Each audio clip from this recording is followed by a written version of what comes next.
kasih karunia dan damai sejahtera dari Allah Bapa kita dan dari Tuhan Yesus Kristus menyertai kamu. Firman Tuhan pada hari ini tertulis dalam Wahyu pasal 3 ayat 8. Aku tahu segala pekerjaanmu. Lihatlah, aku telah membuka pintu bagimu yang tidak dapat ditutup oleh seorang pun. Aku tahu bahwa kekuatanmu tidak seberapa, namun engkau menuruti firmanku dan engkau tidak menyangkal namaku. Demikian firman Tuhan. Allah membuka pintu bagimu. Berdasarkan penelitian, Jemaat Philadelphia atau kota Philadelphia merupakan jemaat yang masih muda dan bahkan kota yang tidak terlalu tua dibandingkan dengan kota-kota lain di sekitarnya. Melihat kondisi ini, sebenarnya kita bisa saja menyimpulkan pasti jemaat ini tidak akan bertahan lama.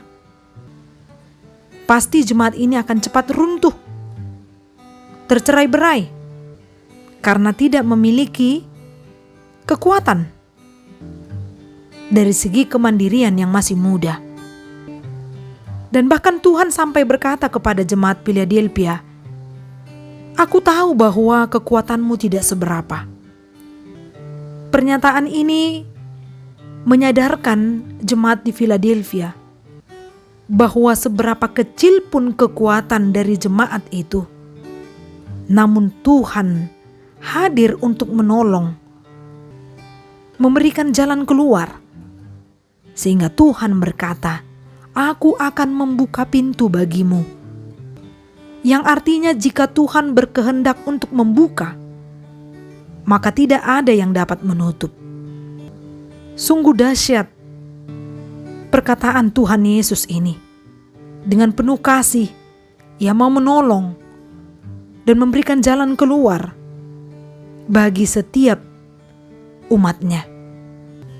Ketika Tuhan mengatakan, "Aku tahu kekuatanmu tidak seberapa," yang artinya Tuhan punya kendali dan mengenal kita, siapa kita di hadapannya. Bahkan di saat gereja itu berdiri, Ia tahu bahwa di dalamnya adalah kumpulan orang berdosa yang mau datang bersekutu untuk menerima anugerah dari Tuhan Yesus. Datanglah kepadanya. Ia tidak akan membiarkan kita di dalam kelemahan kita, di dalam persoalan kita dimanapun kita berada. Tuhan akan datang membuka pintu, memberikan jalan keluar, dan tidak akan membiarkanmu terkurung di dalam kelemahanmu atau di dalam persoalanmu. Amin. Salam sehat. Semoga kita diberkati melalui firman yang kita dengar. Horas.